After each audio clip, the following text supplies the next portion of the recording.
देखिए ये है विकास। इन्होंने एक प्रयोग किया है ये पता करने के लिए कि बीजों के अंकुरण के लिए कौन कौन सी आवश्यकताएं होती हैं। तो इन्होंने एक बीकर नहीं था इनके पास, तो इन्होंने बोतल ले ली है, बोतल में पानी भर दिया है, पानी को उबाल के ठंडा करके भरा है जिससे पानी में से ऑक्सीजन गैस निकल जाए।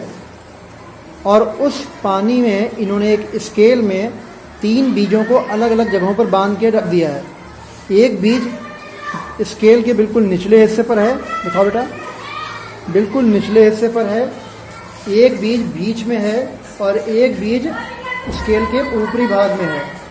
इन्होंने इस स्केल को इस बीकर में पानी में डुबो के रख दिया।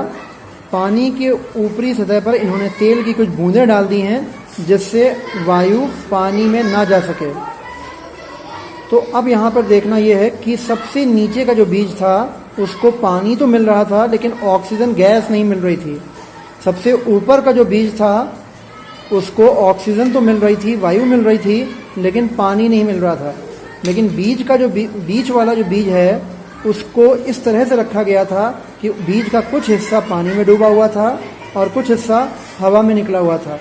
तो हम लोग देखेंगे कि 2 दिन इस तरह से रखने के बाद केवल बीज वाले बीज में ही अंकुरण हुआ है। सबसे नीचे वाले बीज में अंकुरण नहीं हुआ, सबसे ऊपर वाले बीज में अंकुरण नहीं हुआ।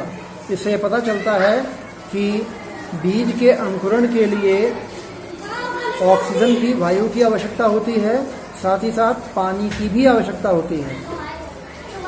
बिना पानी के अंकुरण नहीं हो सकता और बिना ऑक्सीजन के भी अंकुरण नहीं हो सकता।